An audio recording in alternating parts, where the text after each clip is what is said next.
Millionaire was shocked when he went to collect overdue rent and saw a black girl sewing, exhausted. Richard Coleman never expected to find that scene when he knocked on the door to collect overdue rent. A black girl, no more than 10 years old, was hunched over an old sewing machine. Her small fingers were covered in makeshift bandages, and her face was marked by exhaustion. When she looked up, there was a quiet dignity that completely disarmed him. "My mother is sleeping," she said in a low but firm voice. "Can I help you with anything?" The apartment was small and dimly lit, with a heavy air of a place that holds many stories. In the corner of the room, neat piles of colorful fabrics were the only thing that added vibrancy to the gray surroundings. Richard, in his tailored Italian suit, suddenly felt out of place, like an intruder in sacred territory. "I'm here about the rent," he said, adjusting his tie in an automatic gesture. "You're 2 weeks late." The girl was not intimidated. She calmly put the needle aside, walked over to a wooden box, and took out a crumpled envelope.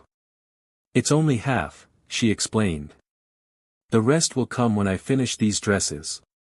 Richard took the envelope and counted the worn bills, feeling a mixture of embarrassment and curiosity. How could a child this age speak so maturely about payments? Why was she working instead of being in school? And where were the responsible adults? At that moment, a violent coughing fit came from the bedroom. The girl wasn't alarmed. She just looked up briefly, as if listening for a familiar sound. "My mother is sick," she explained simply. "I have to finish this work by tomorrow. Mrs. Patterson pays well and always sends more customers." Richard didn't respond. He was taking in the scene, the small hands marked by work, the tired but determined eyes, the pile of meticulously sewn clothes. He had grown up in mansions, attended private schools, and inherited a real estate empire. The contrast between their life experiences was like parallel universes that should never have crossed paths. "What's your name?" he finally asked. "Zoe," she replied, returning to the machine. "Zoe Williams." As he left that apartment, Richard felt something unusual, a discomfort he couldn't quite name. He was used to seeing his properties as numbers on spreadsheets, not as homes for real people facing daily struggles. In his shiny Tesla, he watched the rundown neighborhood through the window.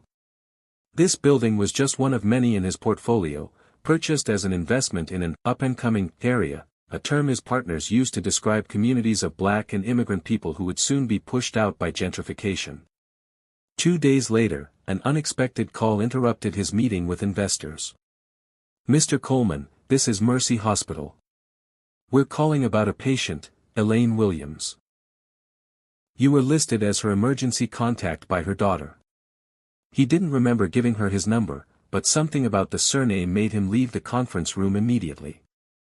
At the hospital reception desk, he found Zoe sitting alone, the same expression of quiet dignity, but now with red eyes from crying in secret. "They won't let me see her," Zoe said without introduction. "They say I'm too young to be alone in the room and that I need a responsible adult. I gave them your number because you own our house." The simplicity of that childish logic hit him hard. To Zoe, the landlord was the closest figure of authority she could call on in an emergency. What did that say about this girl's life? While they waited, Richard learned more. Elaine Williams was a seamstress and had been working from home since her illness worsened. Zoe had learned to sew by watching her mother and now took on the jobs she couldn't complete. At 11, she managed payments, negotiated deadlines, and took care of the house by herself. What Richard didn't know yet was that this encounter would transform his life in ways he could never have predicted. He had no idea that behind that hospital door, a revelation awaited him, one that connected his privileged past to this girl's present in a way that no one in this town could have suspected. Inside Mercy Hospital, Richard followed Zoe to the ICU. A stern-looking nurse stopped them. "Immediate family only," she said, eyeing Richard suspiciously in his expensive suit. "He's my uncle," Zoe lied without hesitation. The nurse looked from one to Thean up to tubes and monitors, her frail body almost disappearing beneath the hospital sheets. Pneumonia complicated by tuberculosis, Dr. Carson explained. Mrs. Williams needs extended hospitalization. How long? Richard asked. At least 3 weeks, then home care, the doctor replied. In the privacy of the hallway, Zoe finally broke down. They're going to take me away, she said. Who? Richard asked. Social services. If my mother stays here more than 3 days, they'll find out I'm alone. It's happened before. They almost put me in a shelter. Just then, a middle-aged black woman with a social worker's badge approached. Zoe Williams, I'm Diana Morris from Child Protective Services. We need to talk about your temporary arrangements. Panic flashed across the girl's face. Richard realized she was about to run away. She's under my supervision, he said, surprising himself. I'm Richard Coleman, the owner of the property where they live. I'm taking care of her temporarily at her mother's request. Diana looked at him skeptically. Do you have any documentation to prove that? She asked. I can arrange that. I have a lawyer who can prepare everything today, Richard replied. Over the next few days, Richard plunged into a world that was strange to him. His lawyer, Martin Goldstein, thought he was crazy when he explained that he wanted to take temporary custody. Richard, you have no experience with children. Social services will never approve it, Martin said. Then get them to approve it, Richard replied dryly. This girl is not going to a shelter. While the legal proceedings were underway, Richard took Zoe to his luxurious penthouse. The girl walked as if she were afraid of breaking something just by looking at it. You can choose any room you like, he said. I'd rather stay close to my mother, she replied. I can sleep at the hospital. That's not allowed, Zoe. And you need to rest, Richard said. I have work to do. Mrs. Patterson paid me in advance, Zoe insisted. Richard looked at her small, calloused hands. We don't need that money right now, he said. I do, she replied intensely. It's my responsibility. The next day, they met with a social worker in Martin's office. Mr. Coleman, it's unusual for a single man with no family ties to request custody of a girl, Diana said. I'm just helping a tenant. The alternative is a system that will separate her from her mother, Richard replied. Diana looked at Zoe, who remained silent but alert. What do you think, Zoe? Would you rather stay with Mr. Coleman or go to a foster home? She asked. Mr. Coleman lets me work, Zoe replied sincerely. In foster homes, they don't. And if I don't work, we lose our apartment. On the way out, Diana pulled Richard aside. I'm watching you, Mr. Coleman. If I find anything suspicious, I'll take immediate action, she warned. What no one noticed was Victoria Reynolds watching them from her parked car. Victoria, the director of the board at Coleman Estates, was known for her uncompromising nature. When Richard joined the board a few years earlier, she had seen him as a threat to her control. Now, discreetly photographing the scene, she smiled. Meanwhile, in the days that followed, Richard discovered something intriguing in the building documents. Your rent hasn't gone up in 5 years, he remarked. All the other properties in the area have been adjusted. My mother said she had an arrangement with the previous owner, Zoe explained. She mended his clothes for free. And now you're taking her place, Richard stated, connecting the dots. At the Coleman Estates office, Victoria presented her discovery. Richard is harboring a black child with no proven relatives. The press would have a field day with this, she said. What are you suggesting? Asked one of the members. I suggest that Richard is demonstrating emotional instability, putting the company's reputation at risk, she replied coldly. And I propose that we consider actions to protect our interests. What Victoria didn't know was that while she was planning to use Zoe against Richard, the girl was already weaving her own safety net. Between sewing stitches and hospital visits, she watched, listened, and stored every piece of information, from Richard's phone conversations to documents he absent-mindedly left on the table. In her school notebook, between math lessons, a meticulous record grew. And somewhere in that tangle of invisible threads was the truth about why, of all the apartments in the city, her mother had insisted on that particular building belonging to the Colemans, a truth that would forever change the balance of power in that elite family. A week had passed when Richard received an unexpected phone call. Victoria Reynolds requested his immediate presence at Coleman Estates headquarters for an extraordinary board meeting. The icy tone of his secretary suggested it was not a friendly summons. "They're going to try to get you out," warned Martin, his lawyer, when Richard consulted him. "Victoria has been digging up information about you and the girl. My sources say she's going to use it to question your mental capacity." Meanwhile, at the hospital, Elaine Williams' condition had stabilized, but she remained semi-conscious, unable to answer the questions that were piling up. At Richard's apartment, Zoe worked furiously at her sewing machine, but it wasn't dresses she was producing. It was pieces of a much larger puzzle. "Are you really going to face them?"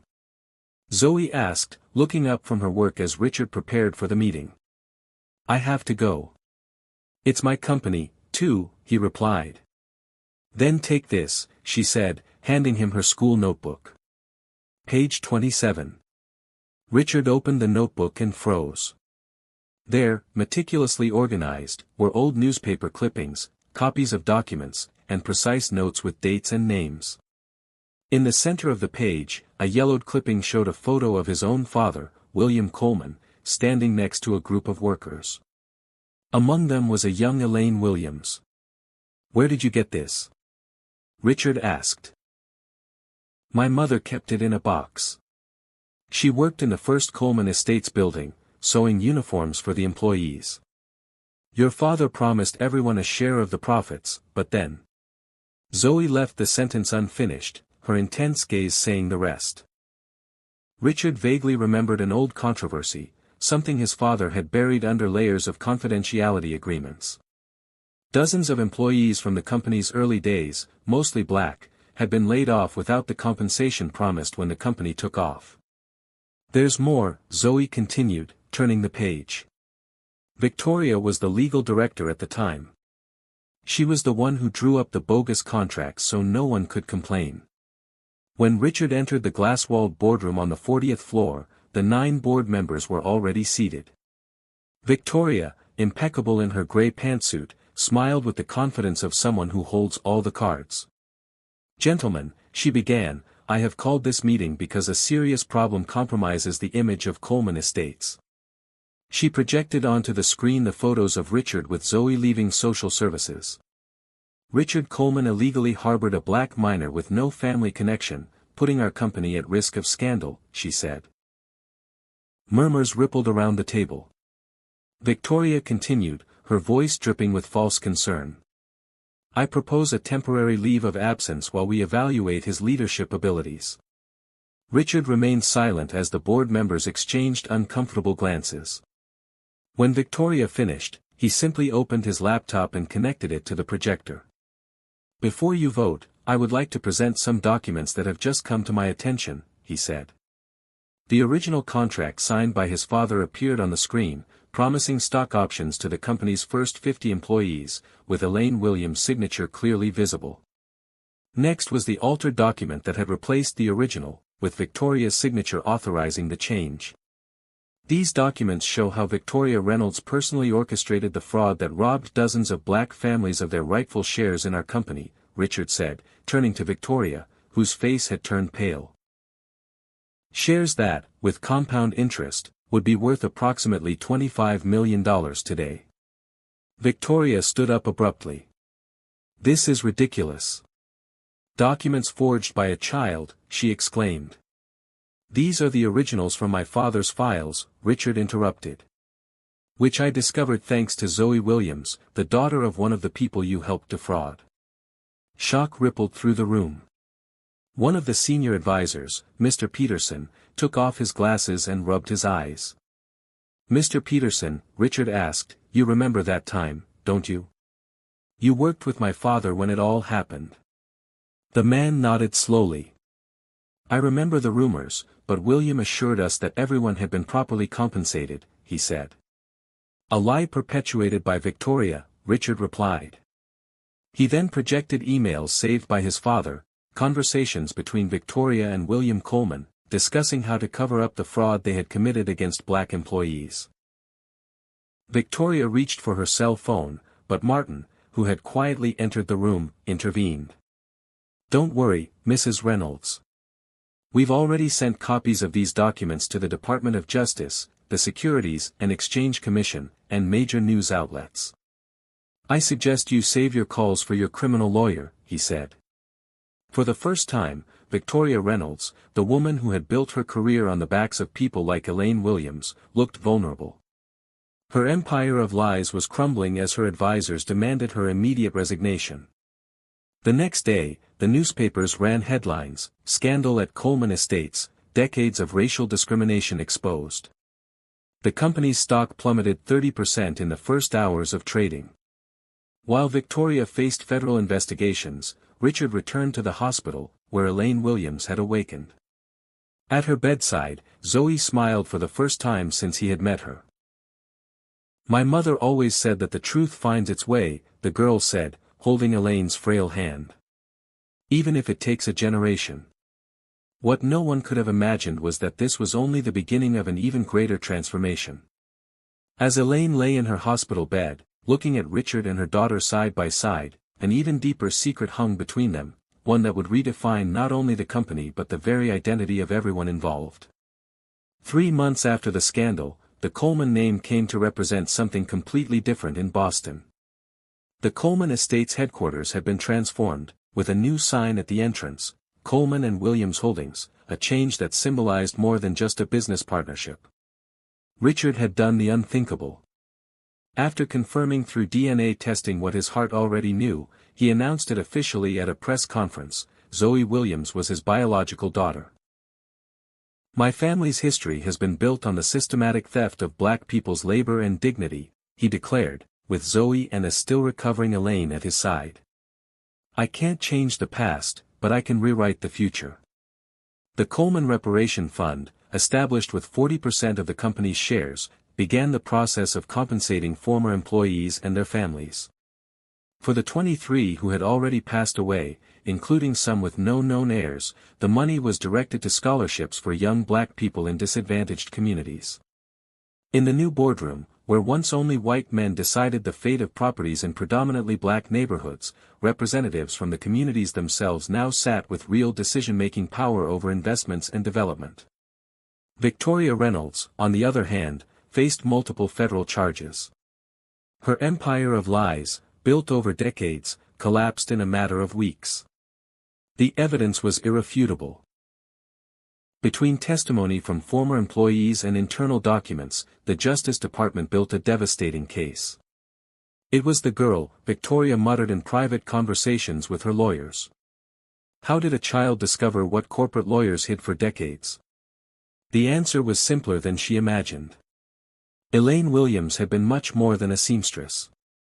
As an assistant secretary in the company's early years, she had access to documents that other employees would never see.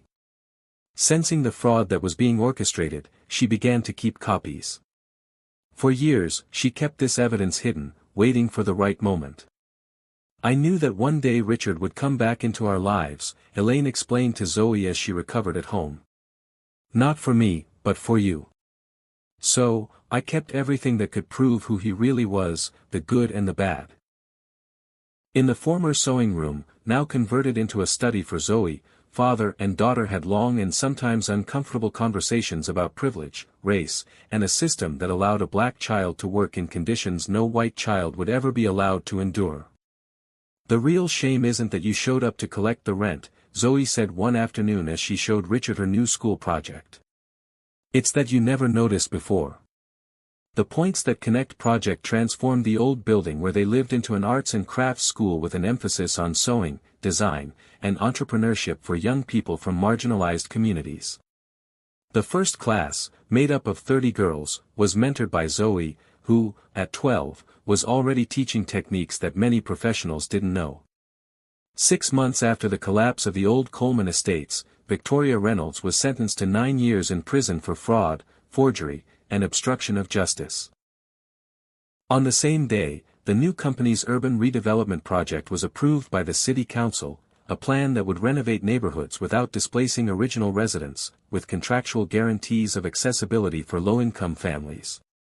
"Some people take a lifetime to learn what I learned in 6 months," Richard reflected during an interview. "That wealth without purpose is just empty accumulation. That privilege without responsibility is a form of silent violence." In the family's new home, Elaine was finally regaining her strength. The hands that had worked tirelessly for years now directed a team of seamstresses, creating a line of school uniforms that would be donated to public schools in the area. One fall afternoon, as Zoe adjusted a new dress for her mother, Richard Carr regretfully entered the room with an old box. "I found this in my father's files," he said, opening it carefully.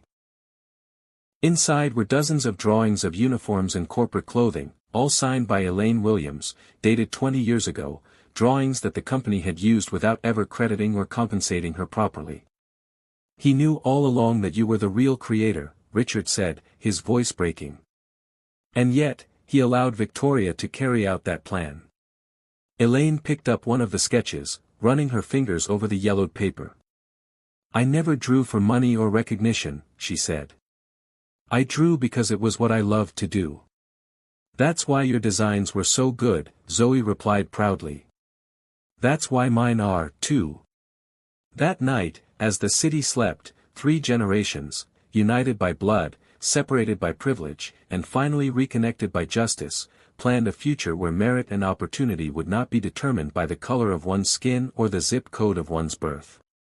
A man who discovered that his true inheritance was not in the real estate he owned, but in the daughter he almost didn't know.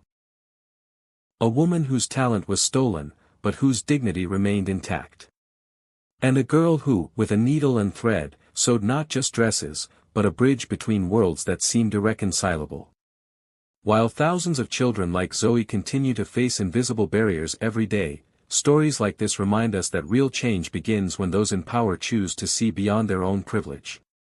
If this story touched your heart, sign up for more stories that show how small acts of courage can challenge entire systems of injustice, proving that the true legacy isn't measured by bank accounts, but by the lives we transform along the way.